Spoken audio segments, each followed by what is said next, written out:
Class के कुछ important topics जो कि हमारे पेपर के पर्पज से बहुत ज़्यादा इंपॉर्टेंट होने वाले हैं। तो अगर आप इन टॉपिक्स को कवर करके जाते हो तो आपके लिए पेपर में क्वेश्चंस अटेम्प्ट करना काफ़ी आसान हो जाएगा। लास्ट टाइम हम क्या ही करें, तो बेटर है कि टॉपिक्स अगर कवर कर लेते तो हमारा लगभग 80% पेपर कवर हो जाएगा। तो चलिए स्टार्ट करते हैं। तो क्या है कि व्हाट इज WTO। ठीक है, तो 5 क्वेश्चन से करते हैं।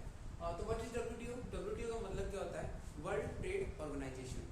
वर्ल्ड ट्रेड ऑर्गेनाइजेशन का मतलब है विश्व व्यापार संगठन।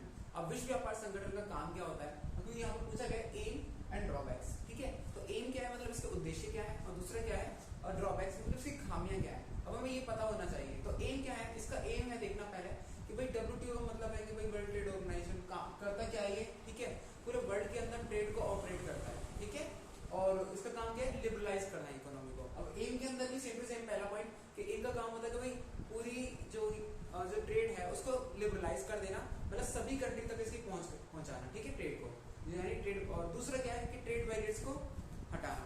ठीक है, तो पता लग गया कि ट्रेड बैरियर्स को हटाना, और जो भी मतलब क्या करता है कि जो भी इसको फॉलो नहीं कर रहा है, ठीक है, जो भी लिबरलाइज अपनी इकोनॉमी को नहीं कर रहा है, मतलब जो भी अपनी ट्रेड बैरियर्स लगा रखे हैं उसको पनिश करना इसका काम है। ठीक है, तो सभी कंट्री जो भी WTO के सदस्य होते हैं वो क्या करते हैं, वो फॉलो करते हैं कि भाई हम फॉलो करते हैं क्या, कि हम WTO के बने हुए जितने भी नियम है सभी को फॉलो करते हैं, मतलब उनको अपनी इकोनॉमी को लिबरलाइज करना वो इतना जरूरी है।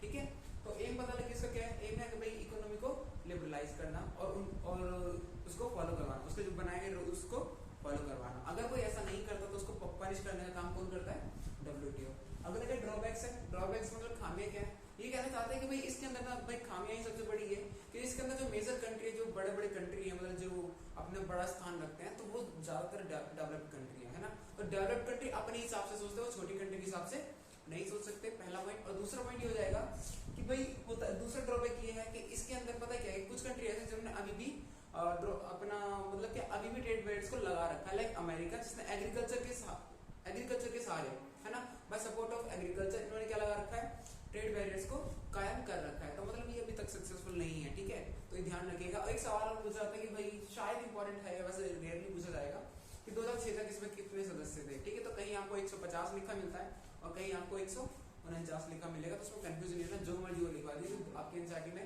लगभग 149 कंट्री लिखे हुए हैं। ठीक है, जो लिखा एनसीईआरटी में आप वो लगा दीजिए, कोई दिक्कत नहीं है। तो दो पॉइंट इसमें कर देना, 2 पॉइंट इसमें, 2 पॉइंट इसमें, 1 पॉइंट इसका। ठीक है, WTO और फुल फॉर्म।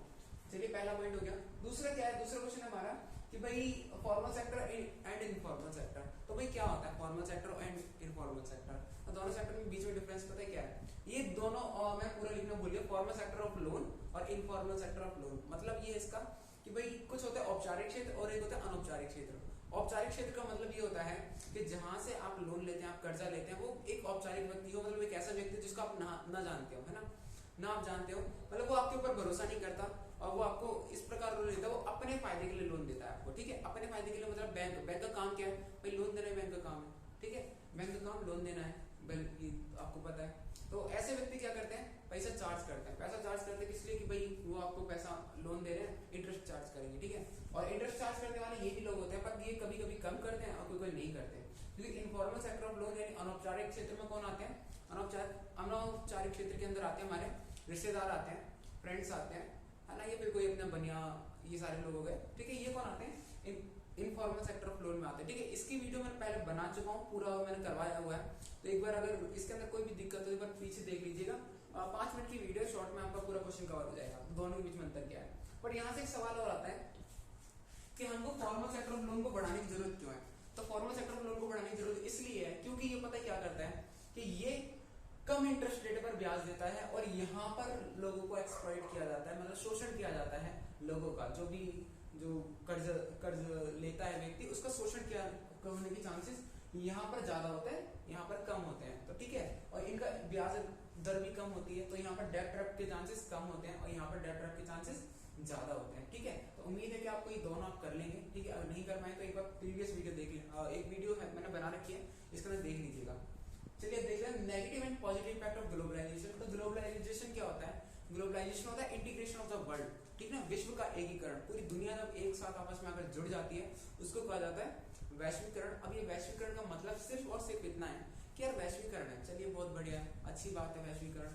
ठीक है। अब इसके नेगेटिव एंड पॉजिटिव इम्पैक्ट भी, मतलब पूरी दुनिया आपस में एक दूसरे सामान खरीद रही है, देश आपस में दुकानदारी कर रहे हैं, क्या ये इसके नेगेटिव एंड पॉजिटिव इम्पैक्ट दोनों ही होते हैं ना। तो वही बात है, ठीक है ना, वही सवाल है, तो पूछ एक बार कर लेते हैं। नेगेटिव इम्पैक्ट क्या है ना, पॉजिटिव इम्पैक्ट तो सभी को पता है, फायदे हैं, ठीक है। नेगेटिव इम्पैक्ट की पहले बात करते हैं। नेगेटिव इम्पैक्ट में 2 पॉइंट लिखेंगे। पहला लिखेंगे कि now customer has a many options in cheap prices, है ना, मतलब कम रेट में वो कस्टमर के पास में पता है क्या है, अब कम रेट में ज्यादा ऑप्शन अवेलेबल है, ठीक है। वो दिखा देगा हाँ भाई ये देखिए ये चाइना का फोन है आपके पास, ये आपके पास वियतनाम का है, ये कोरिया का है ना, ये अमेरिका का है, ये इंडिया का है, आपके पास बहुत सारा ऑप्शन लाकर रख देगा। अगर ये ग्लोबलाइजेशन नहीं होता तो पता है क्या होता, तो वो आपके साथ एक दिखाता ये रहा इंडिया का फोन माइक्रोमैक्स, ठीक है। तो इस तरीके से होता है। तो अब आपके पास ऑप्शन अवेलेबल है, अगर ऑप्शन अवेलेबल है तो कंपटीशन है, और कंपटीशन है तो चीप प्राइस यानी कम लेवल, ठीक है ना, कम प्राइस में आपके पास अच्छी क्वालिटी का सामान उपलब्ध है। अब कंपटीशन होता है तो क्वालिटी भी अच्छी आ रही है, ठीक है। तो 2 पॉइंट हो गए हमारे यहाँ पर। और तीसरा पॉइंट क्या है, तीसरा ये है कि भैया यहाँ पर जो हमारे डोमेस्टिक इंडस्ट्रीज थी, है ना, कुटीर उद्योग जो थे वो बंद हो गए। क्यों? क्योंकि भाई अब जो व्यापार कर रहे हैं, जो बड़ी बड़ी कंपनियां व्यापार कर रही हैं, बड़ी बड़ी कंपनियां व्यापार कर रही है, इसका मतलब समझ रहे हो, ये बड़ी बड़ी कंपनियां व्यापार कर रही है, तो मतलब ये है कि जब बड़ी कंपनी व्यापार कर रही है ना यहाँ पर, तो छोटी कंपनी तो अपने आप ही छोटी कंपनी है बेचारी ऐसे ही बंद हो जाती है, ठीक है। तो वही नेगेटिव इम्पैक्ट हो गई है। पॉजिटिव इम्पैक्ट देख लेते हैं, ठीक है। पॉजिटिव इम्पैक्ट भी आप लोगों के पास सामान ज्यादा है, ठीक है, ऑप्शन अब ज्यादा है, चलिए, ठीक है, वैरायटी अब अच्छी है, और क्या है कि लोगों को थोड़ी सी एम्प्लॉयमेंट भी मिली है, ठीक है, लोगों को एम्प्लॉयमेंट मिली है ना, और अच्छी क्वालिटी मिली है, और कम प्राइस में, ठीक है। और वो एक थोड़ा सा मिक्स हो गया, तो एक बार देख लेना नेगेटिव इम्पैक्ट के अंदर कि डोमेस्टिक बंद हो जाती है, जो डोमेस्टिक इंडस्ट्रीज है वो बंद हो गई है, ठीक है। और क्या है कि ये अभी भी करने क्या मतलब एक एम्प्लॉयमेंट को हटाने में और पॉवर्टी को हटाने में सक्सेसफुल नहीं हुआ है। कहा जाता था कि ग्लोबलाइजेशन आएगा तो सब कुछ हट जाएगा, पॉवर्टी और अनएम्प्लॉयमेंट दोनों हट जाएगी, बट ऐसा नहीं हुआ। ये नेगेटिव इम्पैक्ट 2, ठीक है, और ये पॉजिटिव इम्पैक्ट पहले वाले, ठीक है। तो एक बार ये मिस्टेक हो गया, एक बार देख लीजिएगा। Role of credit for development, मतलब क्या कि डेवलपमेंट के लिए क्या क्रेडिट जरूरी है? हाँ भाई जरूरी है, पर अगर आप इनसे लोगे तो ठीक है, इनसे लोगे तो फंस जाओगे, ठीक है। आपका व्यापार चलना, धंधा चलना थोड़ा सा मुश्किल हो जाएगा, क्योंकि ब्याज बढ़ता जाएगा और एक दिन आपको अपनी दुकान बंद ही करनी पड़ेगी। तो इससे बढ़िया ये है कि आप क्या करिए कि आप रोल क्रेडिट लीजिए, जरूरी है आपके लिए, क्योंकि आप एक व्यक्ति, आपने देखा होगा फुटपाथ के ऊपर जो व्यक्ति बैठा है उसके पास पैसा नहीं होता इन्वेस्ट करने के लिए, अगर वो इन्वेस्ट करे, वो एक रेडी लगाए, तो वो भी पता है क्या, वो भी डेवलप होगा, और उसके लिए उसके सारे क्या है कि वो बड़ा होगा, वो भी जब ज्यादा खरीदारी करेगा, टैक्स पे करेगा, तो देश को टैक्स मिलेगा, तो देश डेवलपमेंट की ओर बढ़ेगा, है ना। तो क्रेडिट यार बहुत जरूरी है, हर इंसान के पास लोन होना, पैसा होना जरूरी है, ठीक है। अब डिपेंड ये करता है कि आप यूज किस तरीके से करते हैं, ठीक है, वो एक अलग टॉपिक है। पर ये ध्यान रखना कि रोल ऑफ क्रेडिट बड़ा इंपॉर्टेंट है, इसको एक बार पढ़कर जाना। MNC and its role. MNC पता है क्या होती है? मल्टीनेशनल कंपनी, और ये क्या करती है, पूरे वर्ल्ड के अंदर ट्रेड करती है, ठीक है, मतलब ये बहुत सारे देशों के अंदर व्यापार करती है, और इसका रोल देख लेना, ठीक है, कि इसी ने ग्लोबलाइजेशन को बढ़ाने में हमारी हेल्प किया, ठीक है। तो उम्मीद है आपको ये टॉपिक आप कवर कर लेंगे, ठीक है। अगर नहीं कवर पाएंगे, इसमें कुछ टॉपिक्स ऐसे हैं जो कि मैं कवर करवा चुका हूँ पीछे वाली वीडियोज में, तो एक बार वो वीडियो चेक कर लीजिएगा। अगर आपको वीडियो पसंद है, please like the video, subscribe the channel. Thank you for watching the video.